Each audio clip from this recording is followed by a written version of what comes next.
இங்க சினிமா வேறு, அரசியல் வேறு என்பதை மரியாதைக்குரிய அண்ணன் பக்கா மாசுக்கு இந்த தேர்தல் காட்டும். இவரு தொட்டப்பட்ட ரோட்டு மேல முட்டை பரட்டா, நான் தொட்டுக்கொள்ள சிக்கன் தரட்டா. அங்க அவர் பாடியது மக்களுக்காக. தம்பி காஞ்சியிலே நான் படித்தேன் நேற்று. எம்ஜிஆர்லாம் அன்பே வாழலாம் பாடவே இல்லையா? லவ் ரொமான்ஸ்லாம் பாடினாரு. அதிகமாக மக்கள் மொழியில மக்கள் இசைகளை பாடினாரு, மக்கள் பிரச்சனைகளை பாடினாரு. பெண்களை அடிப்பது போல, மது அருந்துவது போல, புகை பிடிப்பது போல படத்தில் ஒரு காட்சி இருக்காது. இங்க 10வது பாட்டில் நான் குடிக்க அண்டாவ கொண்டா சேஸ் அடிக்க. ரொம்ப ஆச்சரியமா என்ன இருக்குன்னு, ஏடிஎம்கே காரங்களை விட எம்ஜிஆர் மத்த கட்சிக்காக தான் ரொம்ப யூஸ் பண்றீங்க. ஏன்னா பாயும் புலிகளுக்கு 10 கோடியை வள்ளி கொடுத்த வள்ளல் எம்ஜிஆர், அதனால் கொண்டாடுகிறோம். என் தலைவனை சொந்த தம்பி போல பாவித்தார்.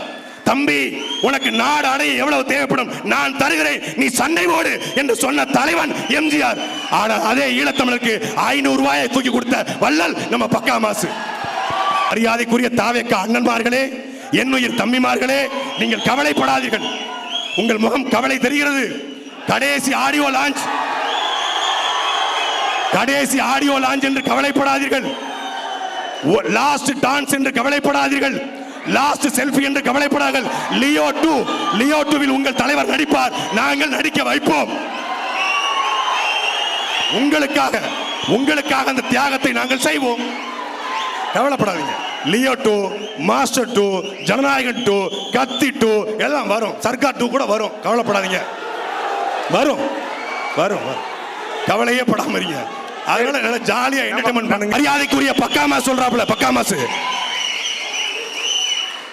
எனக்காக நீங்க தியேட்டர்ல படம் பார்த்தீங்க. என் ரசிகனுக்கு ஒரு பிரச்சனைனா நான் வீட்டில் வந்து நிற்பேன். கரூர்ல தான் பார்த்தோமே. கரூர்ல 41 உயிர் துள்ள துடிக்க சாகும் பொழுது எடுத்தேம்பார் ஒரு ஓட்டம். போலீஸ் ஸ்டேனியில கூட யாரும் ஓடலையா? அங்க ஏறது பட்டின பாக்கத்துல போய் நின்னாப்ல. இவர்தான் ரசிகருக்கு ஒரு பிரச்சனை வீட்டில் வந்து நிற்பாராம். ஏன் தூத்துக்குடியில் அஜித்தா இன்றைக்கு உயிருக்கு போராடி கொண்டு எங்கே போனார் பக்கா மாசு? எங்கே போடுது?